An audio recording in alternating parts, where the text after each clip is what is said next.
Hello. Oh, look, they even have the romantic lighting happening. This is very nice. Well, I think it's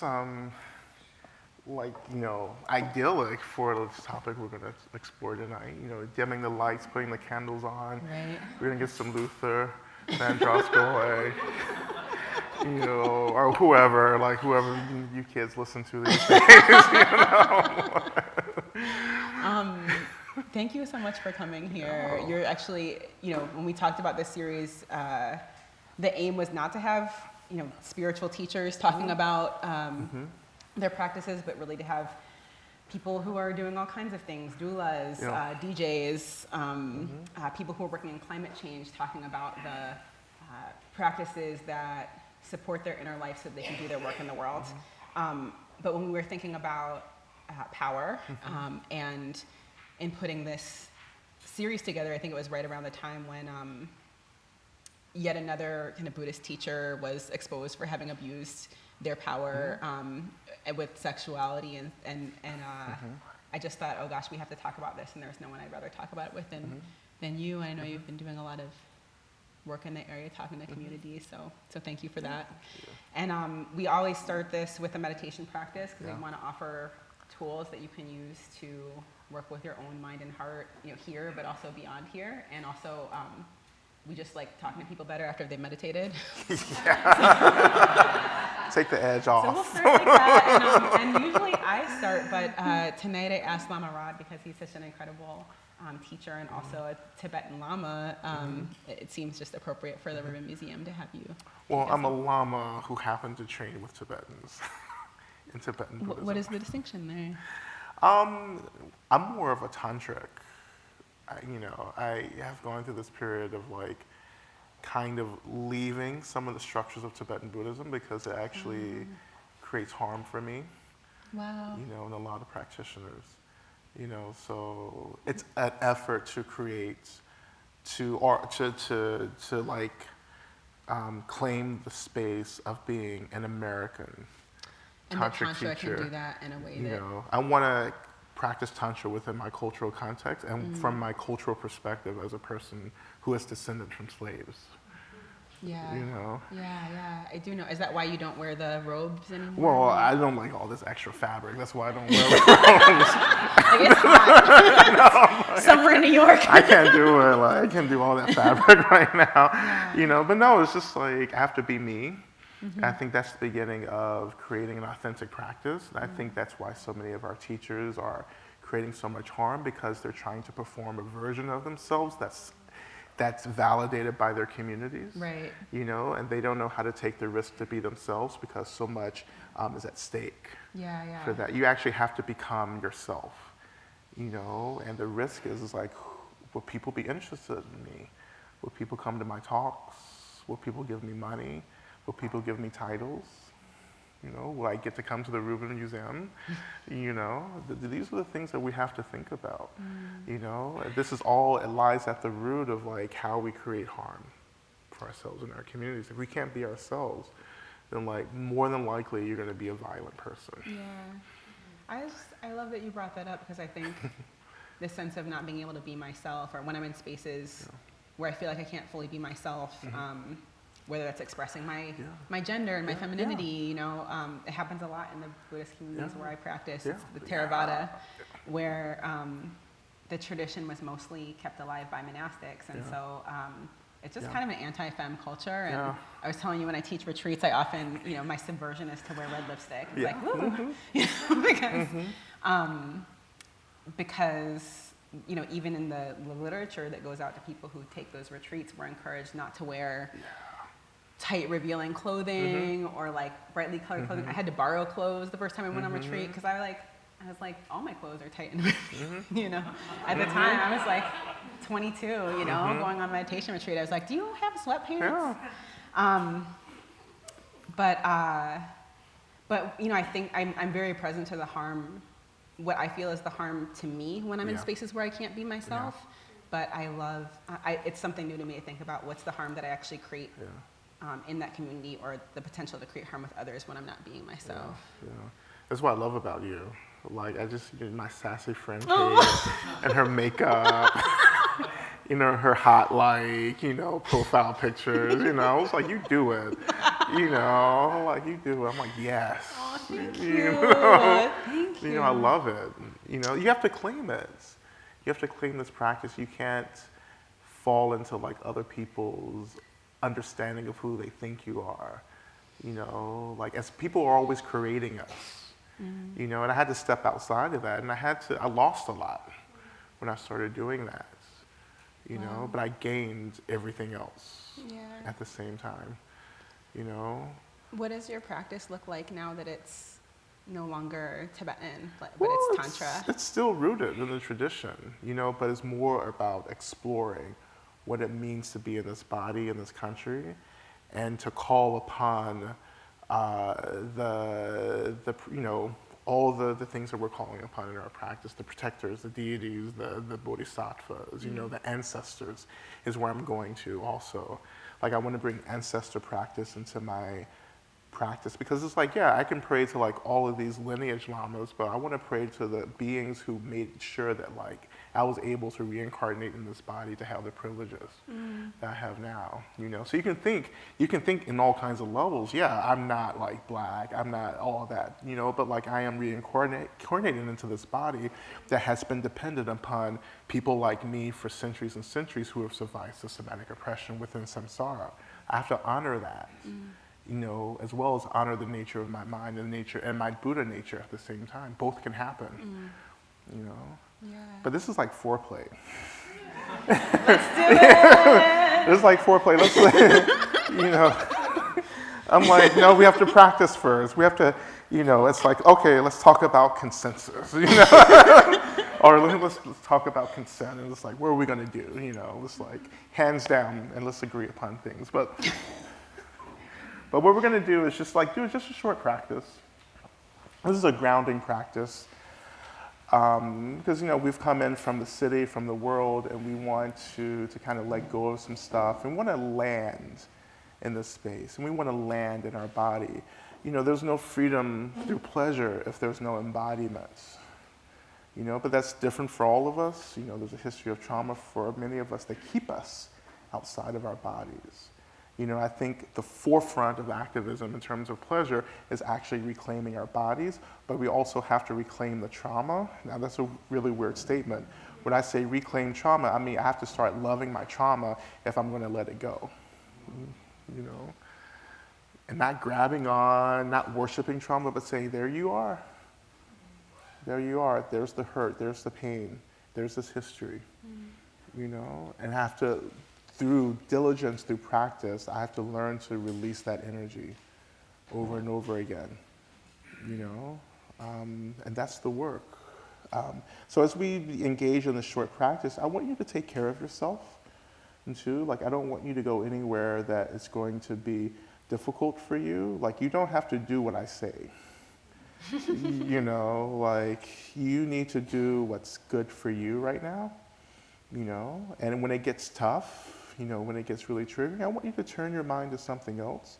I want you to turn your mind to the earth.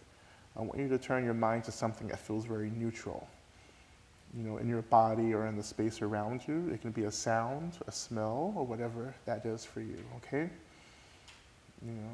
This is how we begin to reclaim our bodies. It's by saying, you know what, I can be safe and still touch into the body where I can, and I can touch out when I need to. And over time, I build a capacity to be in deeper relationship to the sensations of my physical form. Okay, so you don't have to close your eyes, but you can just kind of sit and relax and rest. And relax and resting is a really high teaching, So just actually just resting, when I say rest, I mean just first bringing your attention to the seat. And I just want you to notice your body sitting in the seat.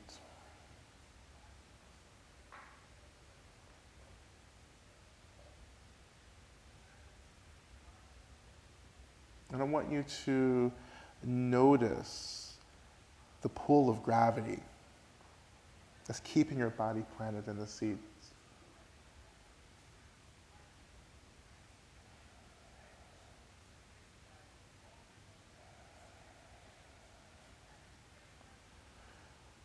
And I wonder if you can trust the seat to hold you.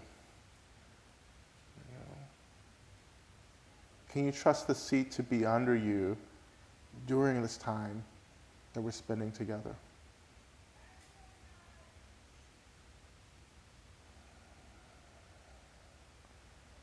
And now shifting our attention down to our feet, noticing the floor under us. And the floor represents the earth. The earth is always holding us, always keeping us. And so as the earth is holding us, the earth is also loving us.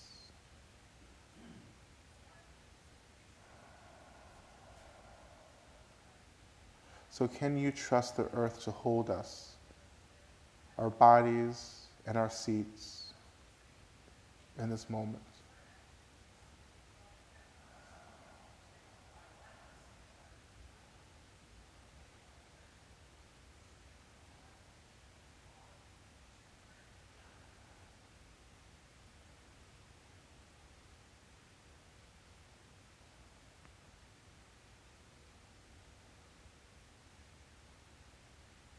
And so as our attention comes back to our feet, I wonder if you can begin to trace your attention or trace your body up from the feet and just beginning to notice all these different parts of our bodies, beginning with our toes and our heels and moving up into our ankles, and our calves and our shins, our knees. And again, when anything feels too tough, return back to the earth, return back to a neutral sensation. Drawing our attention up into our thighs, our quads,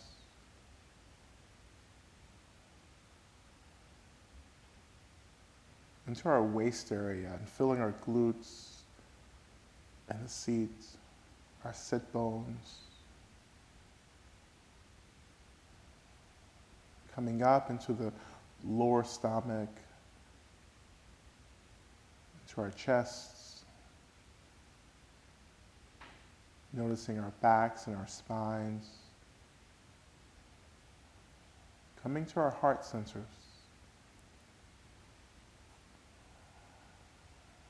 Up into our shoulders,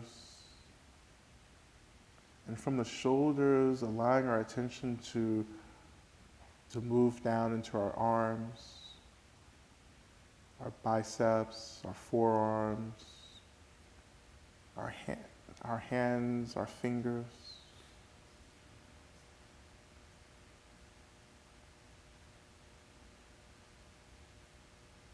And tracing our arms back up into our shoulders, up into our necks, into the back of our heads, our skulls.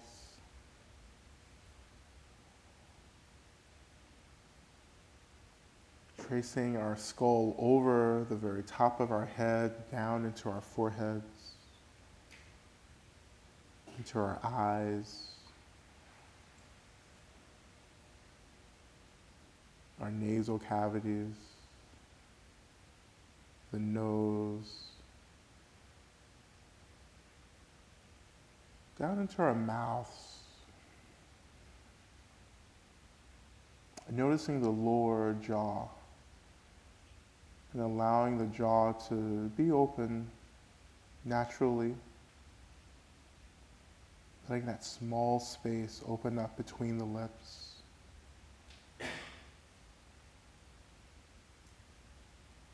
And bringing your attention to the breath now. Noticing the inhale through the nose and the exhale through the mouth.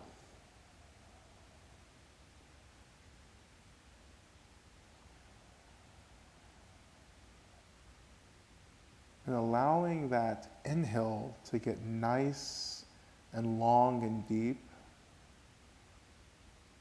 Inhaling deeply down into the diaphragm, feeling the diaphragm expand. the chest rise, the lungs expanding. Releasing that breath through the mouth, taking just as long to release as you did to take in.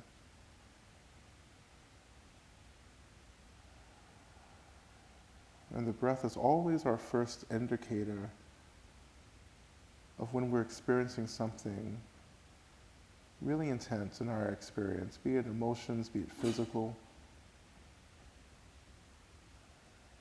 So to give the breath space helps us to relax, to even out.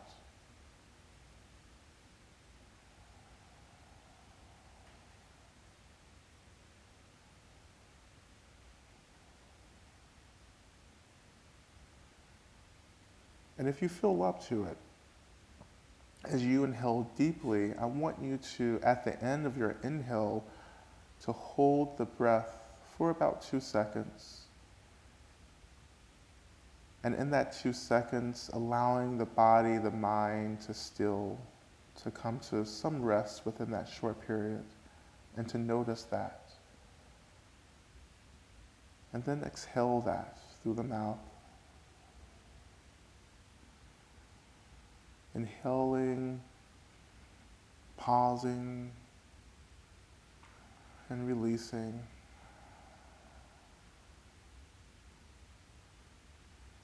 And you can begin to expand that pause from 2 seconds to however long is appropriate and comfortable for you.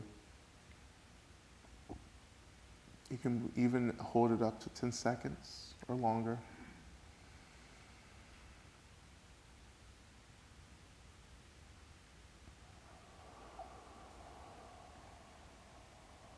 Inhaling, pause, and exhaling.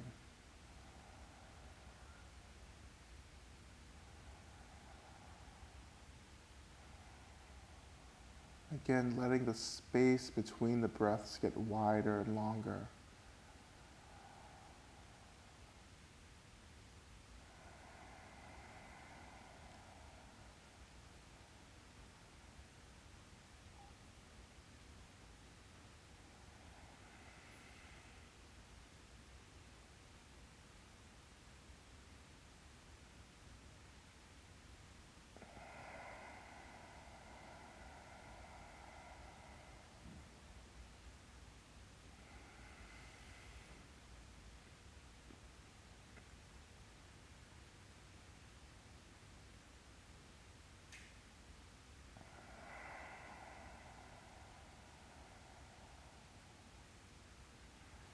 And now shifting our attention to our minds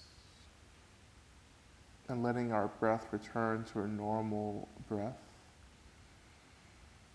a natural breath.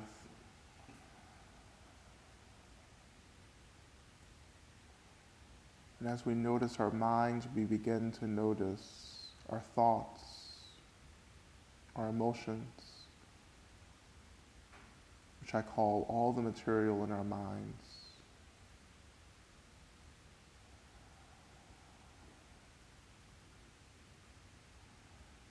And there is spaciousness, wide open spaciousness within the mind if we simply learn to turn our attention to the space.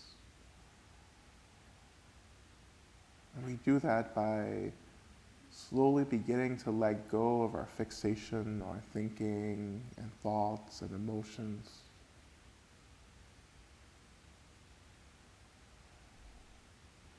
Thinking of this material, these thoughts and emotions as clouds passing through the sky.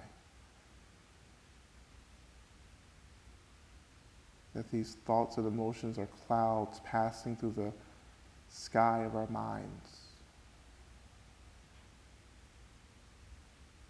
We can simply gaze up and watch the flow and movement of all this material. We don't have to get involved, but we can just simply sit and watch.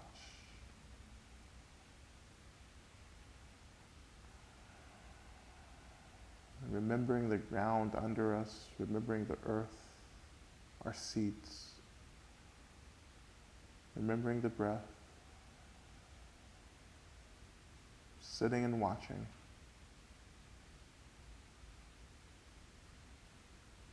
The practice of natural body, natural breath, and natural mind all together.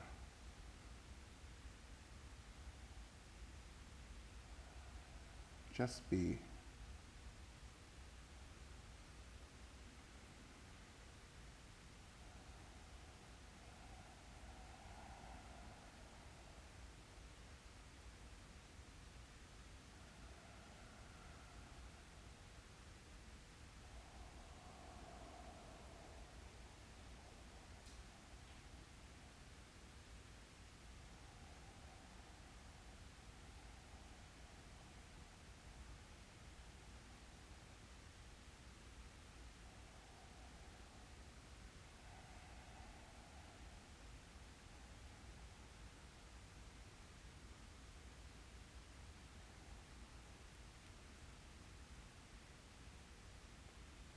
And so slowly we begin to bring our attention back down to our seats, noticing our bodies, noticing the weight of our bodies and gravity holding us. Returning to the earth and our feet making contact with the earth.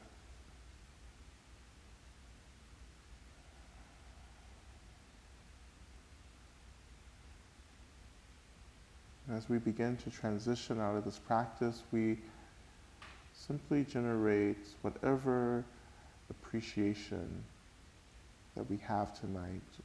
Something that you appreciated having today or experienced, or something that you just appreciate in general. Just turn your mind towards that appreciation. Just to remember there are things to celebrate, to be happy about.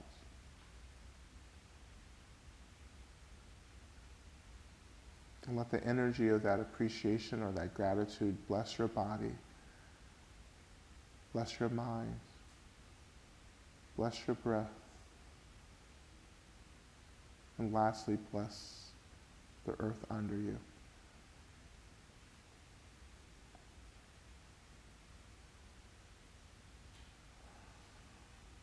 You may slowly begin to come back into the space. If your eyes are closed, please slowly, gently begin to open your eyes again.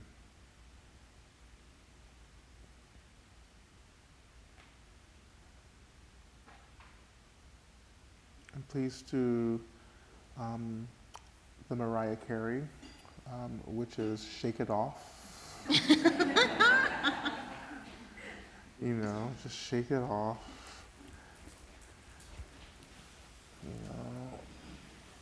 Releasing that energy, let it flow. Shimmy it. Shake it. You can twerk it. You can drop it like it's hot. So we're not responsible for it getting it up. Right. Take that on the rest. Yeah, thank you so much for that. That was very beautiful. Yeah, that's what I do for a living. I'm good at it. Yeah. It's my legal work, actually. Well, I hope to hear more about that later. We were thinking that maybe you could just sometimes, like, I know for me in meditation, if I write down or tell someone an insight or a noticing, that helps me remember. So just as you reflect on your practice, if there's anything that you remember that you want to pay attention to later, anything that you noticed about body, about any longing you might have for this evening, just to name that with someone close to you. And so turn to someone at your table. 2, maybe maximum 3, introduce yourselves with your names, or however else you like to introduce yourself. And then, just to share a couple things about your practice. you can share whatever you'd like, and just to take the attitude that it's impossible to have just done this wrong. So there's nothing wrong that you could share. So go ahead. Maybe we'll take like 3 minutes. I'll let you know when to wrap it up. And I'm just going to come back in here for a quick second to ask my colleagues up in the booth, Jason, if you don't mind just bringing the house lights up half, and we'll leave it there. Thanks. Oh, it's going to ruin the mood. So we can see each other. See each other. Does that feel better? That ruins the mood, actually. No, that's not true. So yeah, get together. Yeah.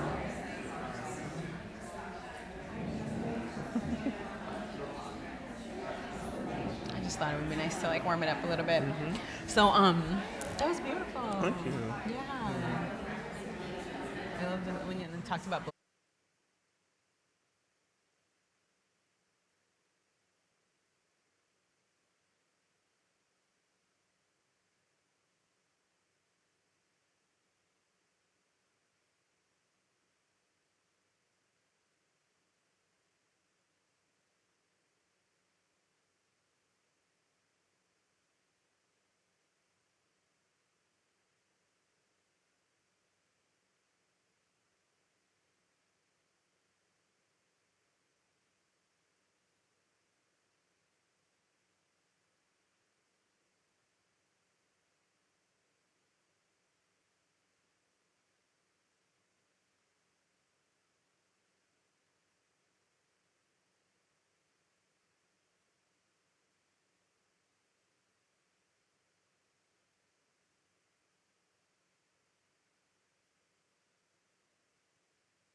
we'll back in a second, and I think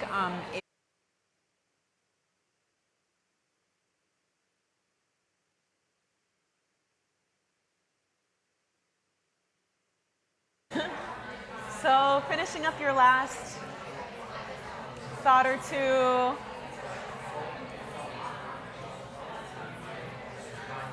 And once you're done, you can turn your attention back up here.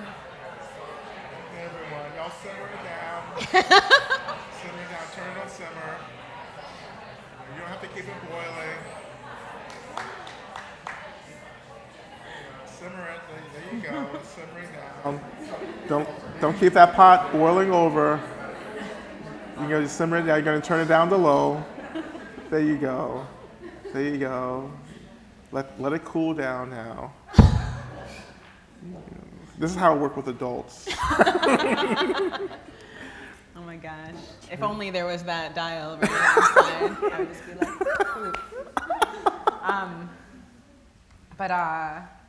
yeah, you know, we know this is a big and varied landscape, power and pleasure and sexual liberation, and that within that there's, you know, questions about consent and questions about ethics and questions about being ourselves and loving our bodies, and who has a right to experience pleasure, who gets denied pleasure, and you know, it's so much. And relationship with that, so much. So we were like, well, we could just talk for a long time about this, but we thought we might start by just hearing from 2 or 3 of you about why you came here today and what you hope to discuss or are longing to hear voice in the space, and that your sharing would be a total act of generosity for the rest of us and help us to,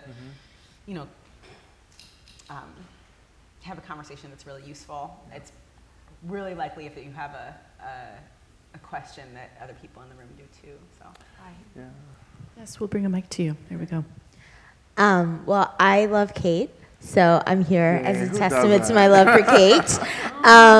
And I guess my interest around this conversation was just, I've been noticing as a Black woman, and in the current conversation that we're in with all of the abortion talks and all of that kind of thing, just noticing how disinterested I think I've been in dating or any of that. Like, there's just no interest for me in that. And so that's something that's been coming up for me a lot. And also, I've been getting deeper as well into my meditation practice, and kind of noticing how those two things are playing out. So like this disinterest, but also going in deeper and like doing that work, getting to know myself better, but still having that disinterest. So, yeah, thank you for that. I hear that like, and how they sometimes go together, right? Like the deepening into meditation practice, and then how do we even relate to our sexuality, or there can be a sense of exactly not so interested, and certainly with like, I think about abortion, also what really took me out of the mood, all the news about the mortality rate among Black women, maternal mortality rate. I was just like, that's so thank you for bringing that in. Maybe we'll hear from like a couple more people, and then maybe we can address them together. Thank you. Don't be shy. Hi. Well, I did a radical Dharma retreat with Lama Rod and Reverend Angel in Shambhala last year, so I've been following your work. I'm turning 55 in like a month, and I feel like I have this joy in being liberated from sex, right? So it's weird because it was an incredible expression of liberation for me when I was, younger, and now I feel like I'm moving into this like wisdom stage of my life where my body is less important. So I'm trying to work with this, like returning to a different sense of embodiment, where I could find, instead of this incredible joy of liberation from that whole thing, to get back into it with a sense, it's going to be different, right? But right now it just feels like, hallelujah, I don't have to do sex, right? Or talk about it or whatever. Amen. Yeah, Give it a but break. I don't know if that's going to last forever. Probably not. Yeah. Right. Who knows? Thank you.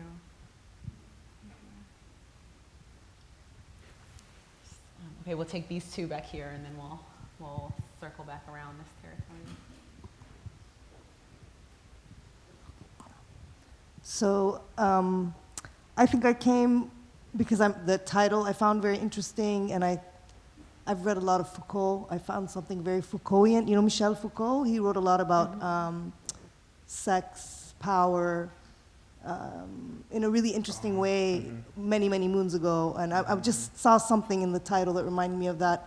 But I also come from a culture that's on the outside extreme. I'm Arab, I'm Muslim. I come from a culture that's extreme, like we have the feeling of being veiled or covered physically, right? But I think we're actually very liberated sexually. We're very open sexually, but in very limited contexts. So I'm 52 and I'm just exploring stuff, so.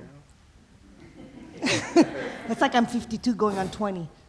So I'm curious. I'm just very curious about all these in and outs. And I do feel like the women I grew up with, who others would consider conservative, right, but very, very comfortable with their bodies and their sexuality. And I find in the West, it's almost the opposite, right? They're very open on the outside, but maybe, I don't know, I'm very curious. Wow.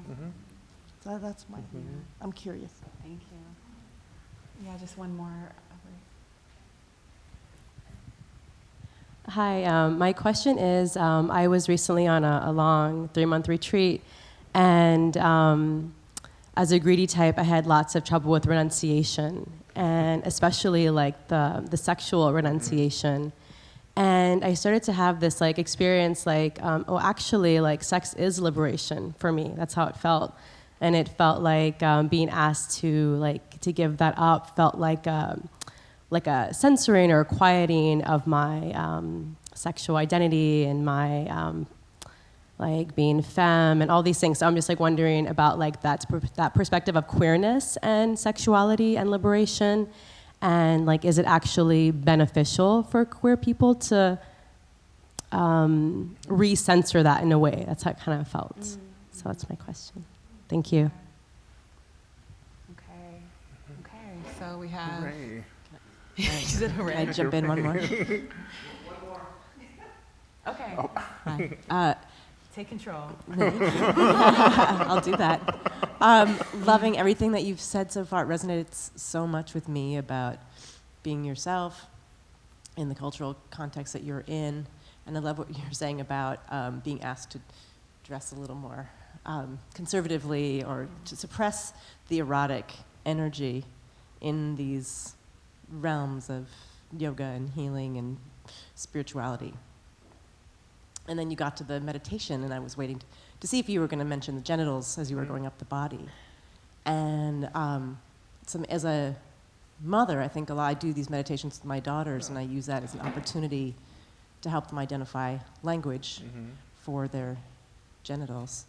And I was wondering if that was a conscious thought for you, like if you in some contexts would integrate that in, or is that like introducing erotic energy, or does that make people uncomfortable and take them out of the meditation? I'm very curious about how you integrate that.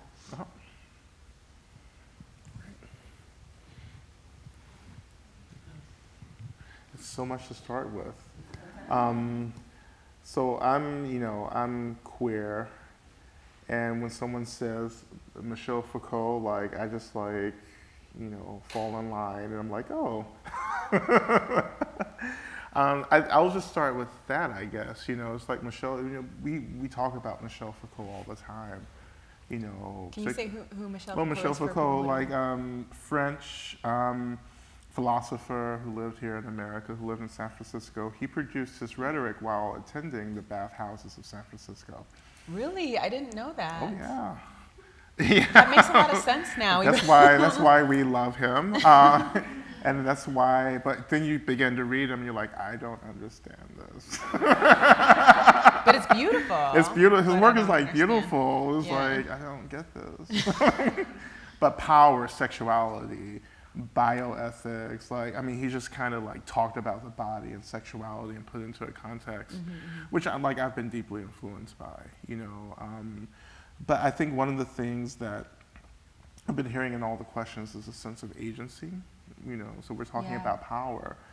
It's like, okay, what do I have a right to do? Like, what am I called to do? How am I called to be in a relationship to my sexuality? And how am I taking the agency to say, you know what, I'm not interested in that?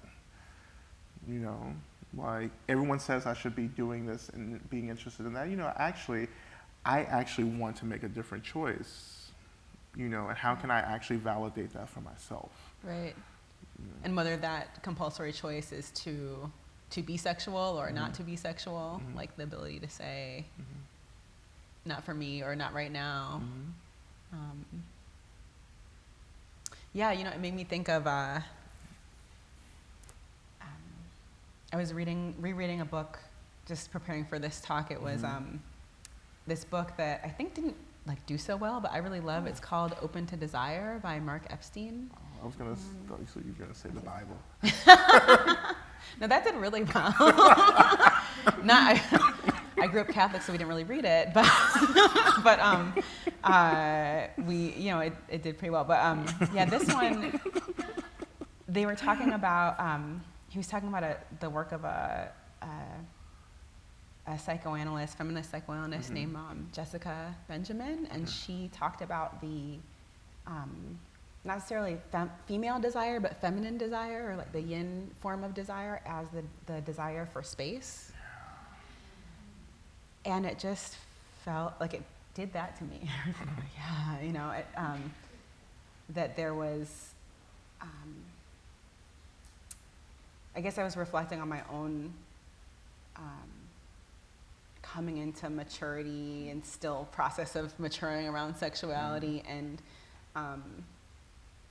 having felt that, especially, you know, in my teens and in my 20s, that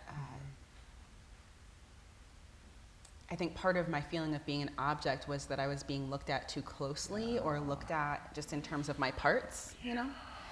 And that there's something about this desire for space and spaciousness that feels, that I identify with in terms of like what enables me to feel desire. It's like there's a right amount of space, and it's not too close, where it's like picking me apart kind of and reducing me to body parts, but it's also not too far away that it's clinical.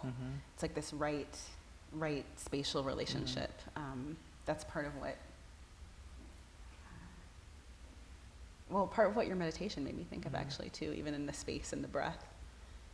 But does that align with the tantric view? Oh, absolutely, yeah. Yeah, I mean, the female principle in Tantra is space.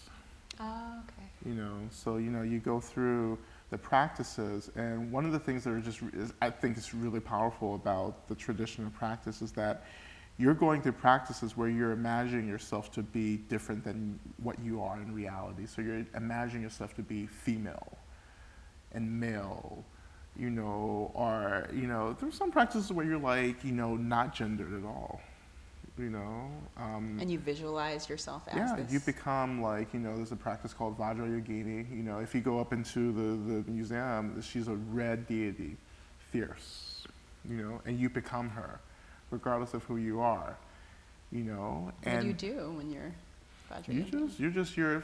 You're divine. You know, you become the embodiment of a divinity, but that means that there is a spaciousness that you're being entered into, but that entering into the spaciousness is actually the experience of suffering initially, because you're trying to disrupt clinging to ego, which is creating the boundaries that we're living in. So to move into space, for me, when I was moving into that spaciousness, I was like, oh, this is like rough, you know, because I didn't know how to relate to like boundlessness, you know? Yeah. You know, I could only relate to boundaries. This is who I am. And then in tantric deity practice, you say, this is, but you're not this. Matter of fact, become that. And see what happens. You know, and that really, it plays with gender, it plays with gender identification, you know, like we all come through that. We're like, okay, wait, what are my pronouns now? You know, Wow. Like it had a profound impact on my attraction. You know, it had a profound impact on how I related to my body. You know, it gave me permission to touch into the feminine experience within my own body and mind. You know, and that intensified pleasure, that intensified eroticism, that intensified actually how I began to be attracted to many other kinds of people. It was decolonizing, actually, my sexuality. Wow. Yeah, I had a very limited definition of who I was attracted to and what I would do and what I wouldn't do. And then, you know, how can I say this politely? Like, you know, some of you don't know me, like, I get it. Let's just say post-retreat. This is your 3-year retreat? Yeah, 3-year retreat. So, if for those of you, I mean, many of you know, but I was just floored to hear that, you know, Lama Rod's training is a 3-year retreat. That's how you become a Lama in the Tibetan tradition. And Yeah, one of the ways. One of the ways. Yeah, not always, right? Yeah, not and always. there's lots of practices, but one of them that I just can't get over is that you did not lie down for 3 years. You are in a... And I didn't take care of myself at all, you know. Oh, I know what you're saying. Yeah. Because I was a monk. You take vows to go Right. into that experience. So it's like, you know, you don't do that. Like, you're celibate. Okay. You know, and abstinent and no alcohol, no, you know, none of that. And so what happens to that energy when you're... It just, you learn how to be in relationship to it. It doesn't control you anymore. You know, and it was excruciating. It was excruciating to sit with lust and not be able to do anything about it. You know, just sit with it, you know? Like, Do-do-do. yeah, like, but you have these really profound practices of breath and visualization and Right. prayers and channeling and yoga. Like you're moving energy Yeah, yeah. around, and then you come into a different relationship with it. But post retreat, I just, like I was like, as soon as I took off those robes, I was like on those apps. I promise you. And I still am. No, I came out of retreat 2011, middle of 2011. I went in 2008. This was before smartphones and apps were like a thing. I come out of retreat and my gay friends are like, like you can get these apps on your phone. I was like, what the fuck is an app? Like I was like floored. They were like, no, you can see all the gay people around you. You can like hook up with everyone like that you want. I was like, what is this, heaven now? Like, are these apps like, like identifying everyone around you? Isn't that unsafe? Like, how is that, is this magic? Like, I was like confused. Then it just took a few days, right? It took a few days to like, no, you sign up for this app. And there's a GPS that determines who's around you. And I was like, well, it still sounds like heaven. And I mean, so, and like I just became, for the first time, a sexual person. I'd let go of fear, and I moved into an exploration of eroticism. I became promiscuous. Yes. As one would say, in my mind, I should just say slut, and I reclaim that word because I want to celebrate that.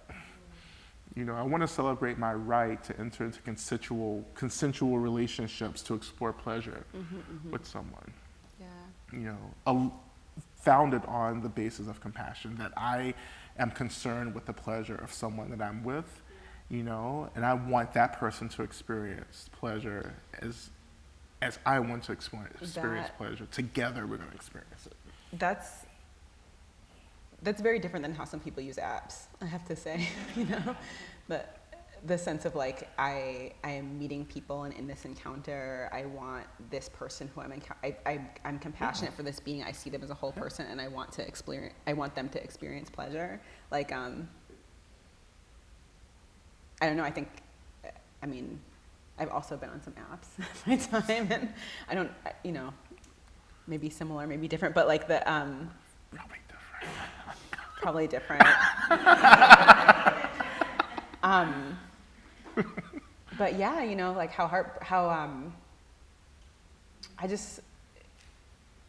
lot of times those encounters felt lonely. Yeah. It's the Sam Smith song, Stay With Me. Yeah. And it's like, it breaks my heart. I was like, oh, but it doesn't have to be that way either, because I can have a sense of what I want and what I need, and I can enter into dialogue with people. So you actually talk about it. Yeah. It's like, this is what I need. What do you need? If we can't meet each other's needs, then we can't do this. Yeah. Even if you go afterwards, like, it's not about staying, it's about being in this moment and you're not creating harm for one another. Right. Even if you stay or not, it's like, it's the moment that matters. Like, are we meeting each other together? Are we seeing each other as human? Are we seeing each other as humans who experience eroticism, this embodied pleasure? And can we help each other deepen that? That's such a deeply compassionate kind of act, Instead of me entering into, an interaction, just saying, I'm just going to get mine and leave. Yeah. I don't care if you come. Yeah. Well, how do you say, like, what do you say for someone who has difficulty expressing needs? I think that for some of us, the way that we're socialized into our bodies or into sex, it's like we are just there for someone else's pleasure, right? And that the sense of someone else being attracted to us is what helps us feel sexy. And I think that, being able to express a need is in some ways like this move from being an object to being a subject. Like, I'm not just for someone else's desire, but I actually feel a desire, and this is what I desire. But I think sometimes those words get caught in our throats. Like, how do you? Is there something? How do you get them from here to to here if you have trouble saying this is what I want or this is what I like? Yeah. And like I think from your sharing too, it's just like it reminds me of how we're all that sexuality and pleasure. It depends on how we've been gendered, as well, and how we've become objects and subjects. How we're validated through other people's gazes. That we actually don't know what our desires are until someone comes and tells us. Right. Our desire is to be desired. I think for many of us, it's about self-love, too, and it's about understanding that my needs matter. That they're not things that I should compromise, but we can negotiate my needs, but I'm not going to compromise them. That's a very different experience, those two things. Negotiate means that, let's just get everything out on the table and just really talk through it. Compromise means that, I'll just stay back. Like, I'll just keep this off. Like, it doesn't matter. And that's violence, I think. Yeah. And we have to honor the fact that, that there are some of us in the world who are deeply connected to this energy of eroticism. That's life for us. Right. And it's not about addiction. It can be about addiction, but it can be about actually tuning into that. In Tantra, and I'm not talking about tantric sex and neo-tantra. I'm not talking about that. That's something a little different. But when I talk about authentic Tantra, we're saying that, let's get into the pleasure. And then once we get there, let's let go of it. Let's realize that that's not where we're going to end, and let's go further. So tantric sex within authentic Tantra isn't about sex. It's about, I thought that was just a line. Huh? I thought it was just a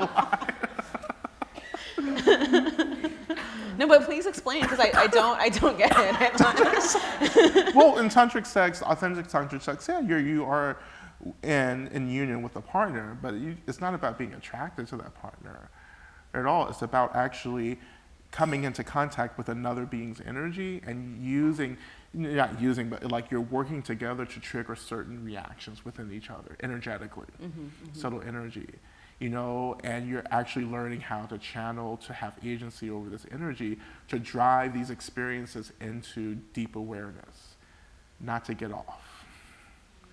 So it's what does that look like at the kind of concrete or granular? It's getting to the threshold of orgasm and then making a choice to turn back. That's tantric sex. Okay. And how many people can do that? How can you get to the very threshold of that and say, oh, I have agency now. I can channel this any way I want. To push past that release into something actually much more expansive and much more intense. Yeah, it sounds like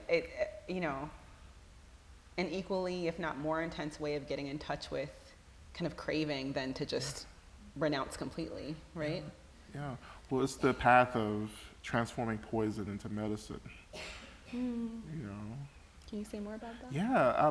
There used to be this analogy that described the three vehicles, early Buddhism, Mahayana, Vajrayana, even though Vajrayana is a Mahayana tradition, but how each vehicle related to transforming poison. I think Theravada is you avoid it. Basically, that's what, and I can say is it's part of the reason why, and I so relate to this, the kind of questions around deepening into practice and kind of being less interested in sexuality, because that in that path, part of the reason why I chose Theravada and part of the reason why I chose insight meditation communities is because I felt safe there, because there was such a strong ethical commitment, and because they weren't having the kinds of scandals that these other communities were having, right? Where I was just I'm not gonna do that, not gonna do that, I've had enough, I'm good, with the trauma, but then there is this point at which it starts to, at least for me, has started to feel, not that when you make a choice not to engage in sexuality or sex, it's necessarily repression. Like, it can be a very freeing moment, right? And for me, it started to feel like, oh, this part of me is not welcome, and it has been an interesting path to try to integrate that. Like, how do the other thing is that most of our teachers, and definitely our teachers, were monastic teachers. So, like, how am I going to ask them? That's rude. they can't do it. But I heard such a transformative teaching on sexuality from a nun, a Theravada nun. That completely blew my mind open.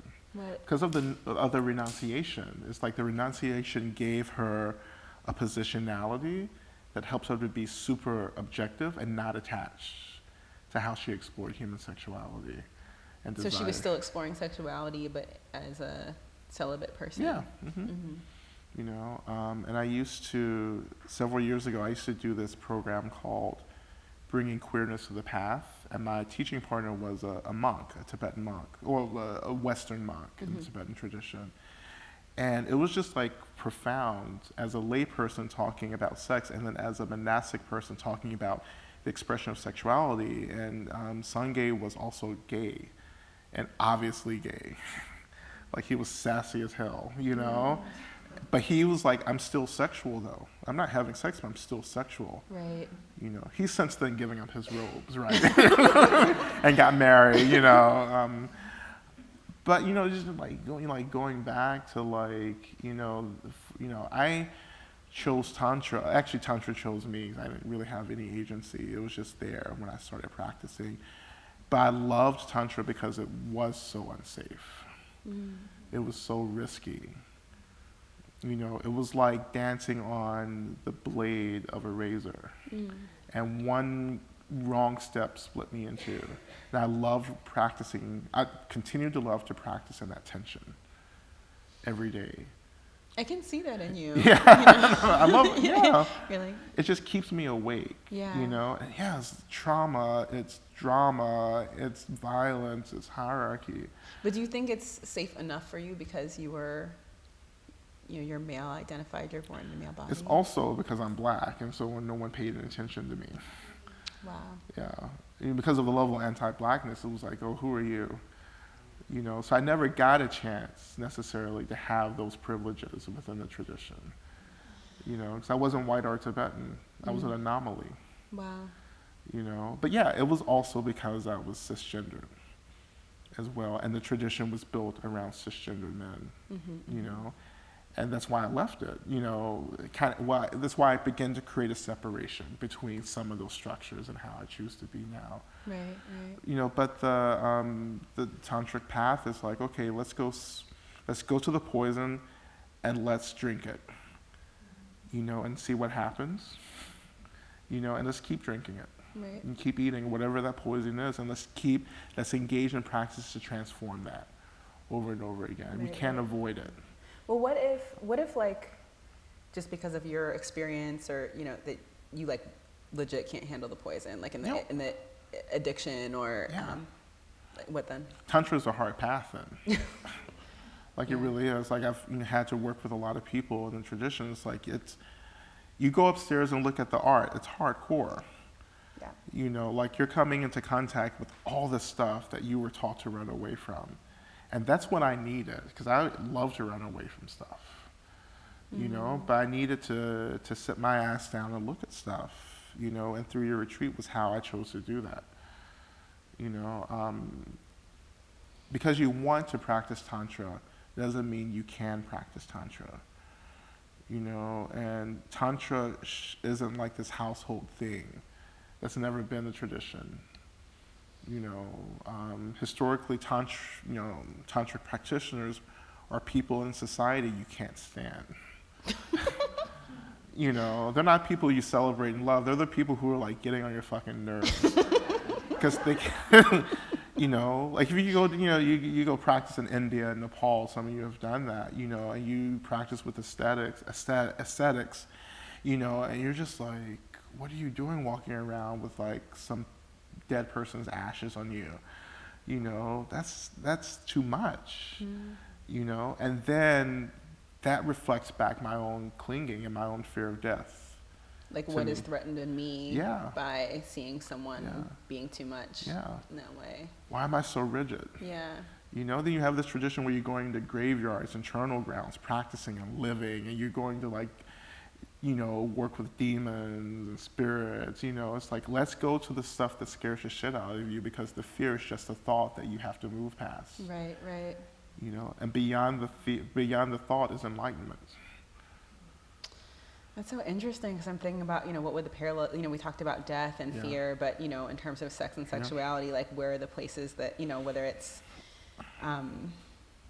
sluts, sex workers, you know, like where are the places that, you know, trigger us or make us you know, pull back or become rigid or retract.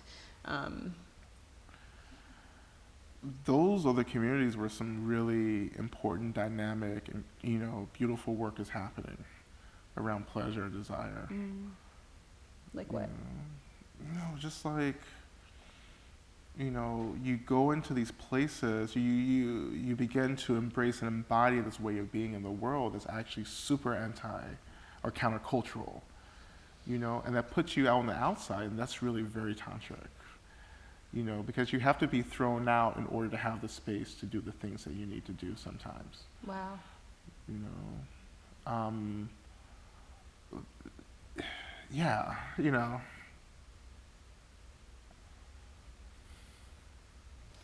What was the other question? I forgot. So we had a question about kind of not really wanting to date, deepening into practice, Yep. and then kind of having that be a part of that. We had a question about like changing relationship to sexuality over time and with age, and how that was transforming. You sound like you want to say something about I that. just wanted to say quickly that renunciation is natural, that we go in and out of phases, seasons. We go in and out of seasons where we can engage and we can't engage, or we can engage, right? Yeah. You know, and to honor those seasons. You know, I've gone through periods where I'm just like, yeah, you know, no sex, no desire, and that's been important for me. And it's not felt unnatural.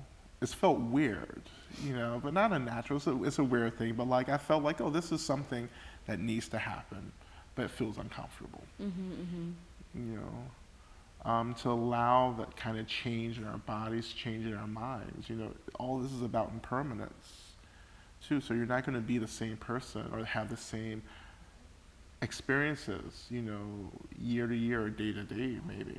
Right. Right. You know, Yeah, and we had this question about, it's an interesting question about culture and cultures that put their sexuality on the outside, but inside there's repression, or cultures where sexuality is, you know, alive on the inside, but outside there's more containment. Or I was wondering if you had anything. So much.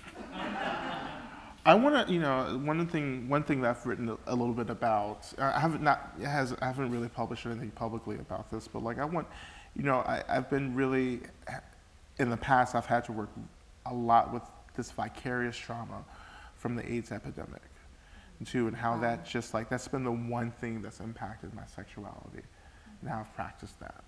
You know, because I grew up during the AIDS crisis. I was born in the late 70s, and coming up in that, you know, Magic Johnson was like the first recognized person in my community who was like, oh, you know, this is real, and how my expression of sexuality was conflated with death my whole life. You know, and how that has been something that I've had to work really hard to work through. It's still the same. Like I still have that fear that's always in practice, but like I have to hold the space for that fear. You know, and that fear is ultimately the fear of my own death, my own mortality. When you say hold the space for the fear, like how do you, like what does that feel like? Or is it a visualization? Is it a felt sense? Or It's everything. It's relaxing. It's relaxing and allowing that fear to be there. It's loving it. you know, and loving in this context means I accept it. I accept that, like, I am scared to death right now, you know. Yeah. And that's okay. You know, I am not scared. I can't be scared of people or relationships, you know, but I want to be clear to say that I'm afraid of death and disease, old age and sickness, you know. Yeah. And it comes all the way back to these early teachings. Okay, this is basically what I'm afraid of. This is what I'm running away from. Totally. Well, in our meditation tradition, they call that the heavenly messengers, which is such a interesting word, right? That old age, sickness, death. But I had this one teacher who, I was getting sick on retreat. I was so pissed, and I just kept looking at the people who weren't like using hand sanitizer, and I was like, which one of you gave me this? You know? And I was just so miserable and like trying to meditate, but I was like full of mucus. And the teacher was just like, well, he's like, so the illness is a heavenly messenger. What's the message? And I was like, dang, what's the message? You know, that for me, well, there was a lot there, but.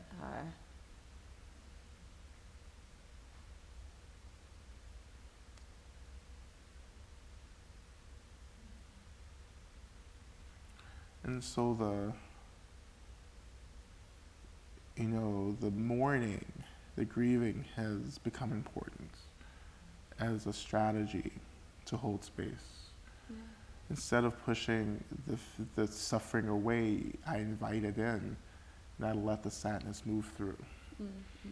You know, and that's, it brings me back to the Sam Smith song. If you haven't listened to that song, I encourage you to, like, it's just like,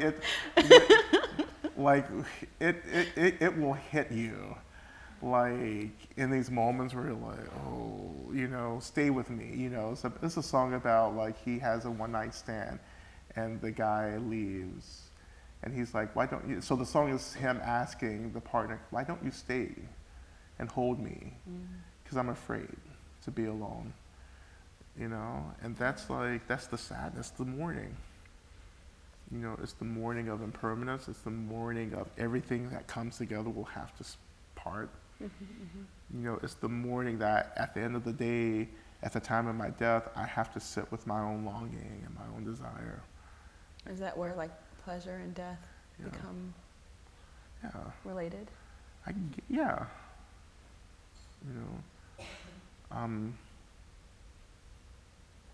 And it's complex. All of this is. Yeah. I know. There was another question about having been on retreat and feeling like this was really, it was one of the retreats where they were asked to renounce sex and sexuality, and felt like, actually, no, like this is an important part of who I am. And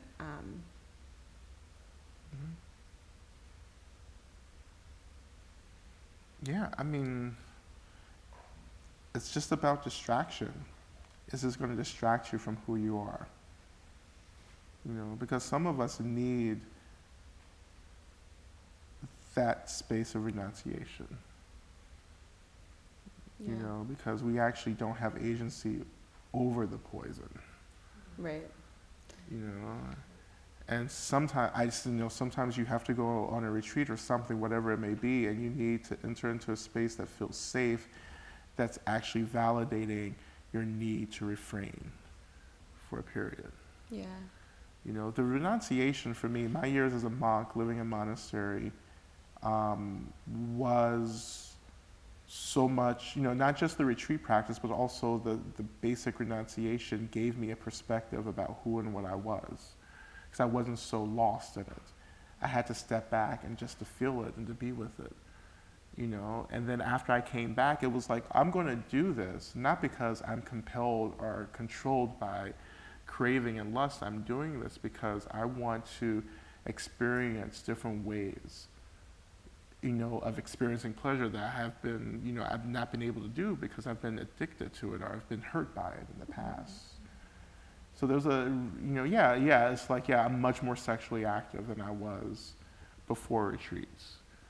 you know, but I feel as if my sexual activity is much more liberating, it's much more healing, it's less violence, you know, but there's still, you know, the hurts there. Right. It sounds like there's also the capacity to work with that. Yeah, to hold it, to work, yeah. And then there was the question about why in the body scan you didn't name the genitals. I actually didn't even think to, so it wasn't like a conscious decision. I often don't name the genitals. If it were a deeper body scan, it was like a very like general body scan. It would have been much, much more deeper than that. It would have included the genitals, you know. But in longer workshops, I try to do that too as well. And then, you know, in the genitals, well, you know, just to also say that genitals, even just mentioning that, for some of us, that's, you know, that's a source of pain and trauma for us, you know, because of how genitals are used with that in this culture to like define who we are, you know, which is untruthful. You know. Right. But I wanted to, I just, you know, remember that, you know, this whole idea about cultures and sex, you know, yeah, living in America, you know, we live in this country, it's like sex is everywhere. You know, this is New York, this is Sex and the City, right? You know? Yeah. But that's why we moved here in the 90s. This right? is why we moved in the 90s. Yeah, the apps are great here in New York. It's like buffet, but like, a little bit of this, a little bit of a that. little of that, you know. You know, what do you want for dinner? It's so sad. But anyhow, but we're so wounded around sexuality in this country at the same time. We're sexual, but not sex positive. Yeah. You know, I feel that. we're sex saturated, we're sex commodified, but not sex positive. And that, you know, is seen that's demonstrated just through like all the policies, all the ways we think about people who actually have sex and enjoy sex, you know. What would it look like? I mean, we've been talking a lot about personal practice, but what would it look like at a social or societal level to transform the poison into medicine, or to move from, you know, sex, what did you say? Sex saturated. Sex saturated to sex positive. Yeah. What might that look like, kind of? Well, you know, the change has to happen first individually. Too, I think that happens through love, through self-love, through self-compassion, through self-kindness. You know, it happens through grieving and mourning, all the ways in which we've been forced to be in our bodies, which are not authentic to who we really are. Yeah.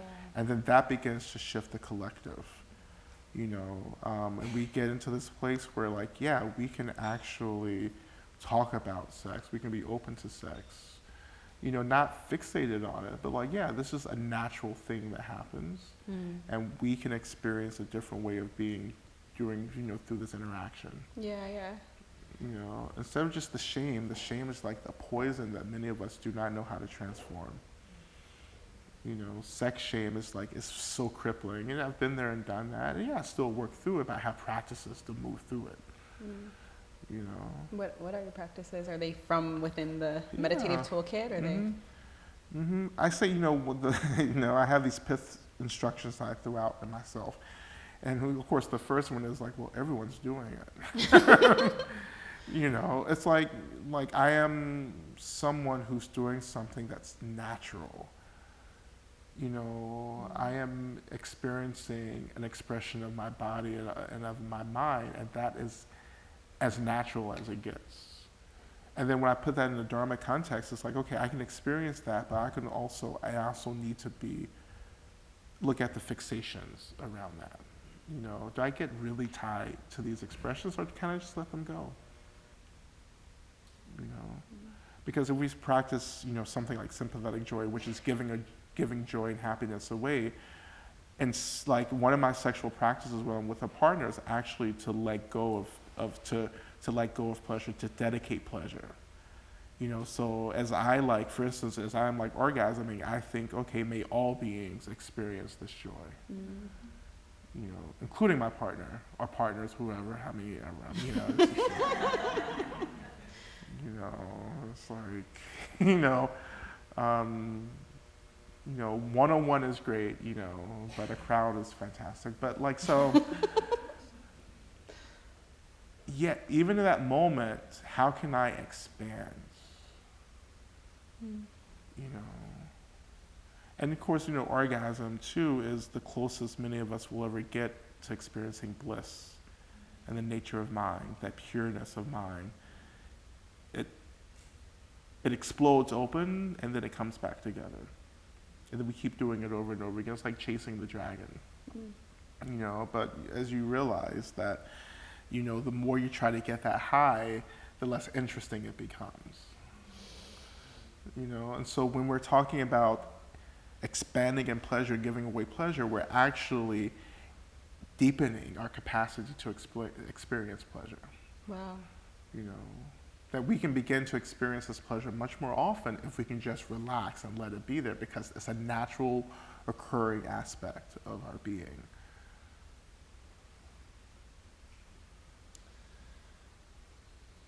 I feel so expanded by this conversation. Oh.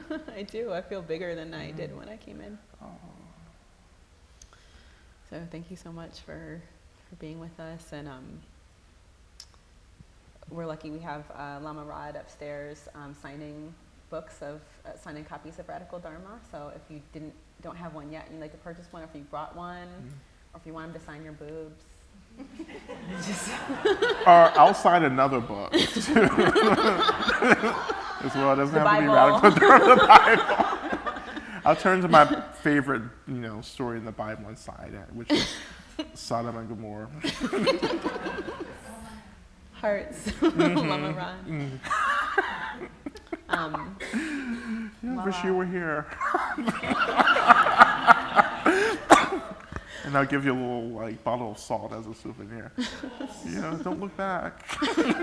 And anyhow, this is we're Buddhists, we're not theologians. Thank you. Yeah, thank you. Would you Yeah. do you do dedications of merit anymore? Yeah. I'm I don't know. What did you let go of? Did you let go of it all? I didn't let go of everything. Well, could you? Because I guess the theory is that when groups of people come together in this way to work with their minds and hearts and work kind of with each other in community, that there's this great field of goodness that's actually created, and that we get to experience that first, of course, because it's generated within us, but that we can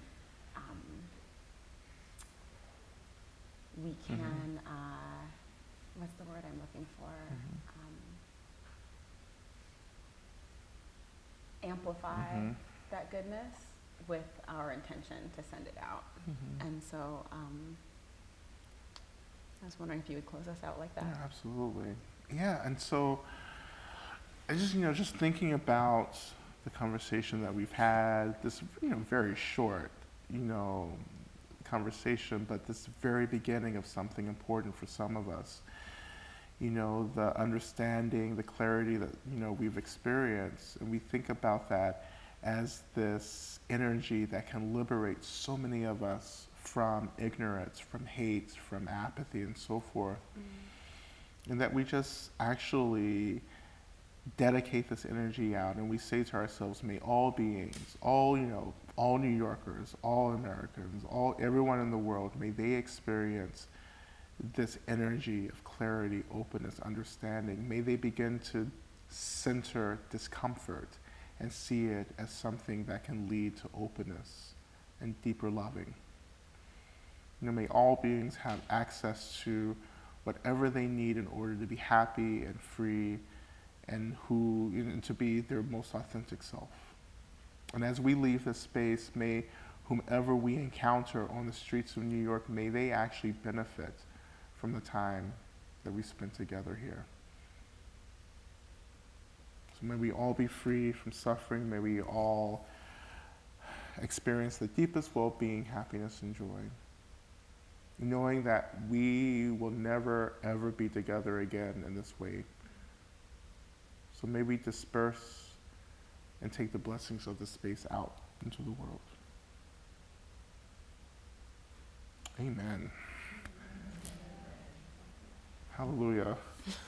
I come from I come from a line of ministers, so this is like what I revert to. Like what the Buddhists say, you know, I was like, let's start shouting, you know. No, the Buddhists are like, shut up. Thank you so much. Oh, thank you. Lama Rod Owens, Kate Johnson, thank you all.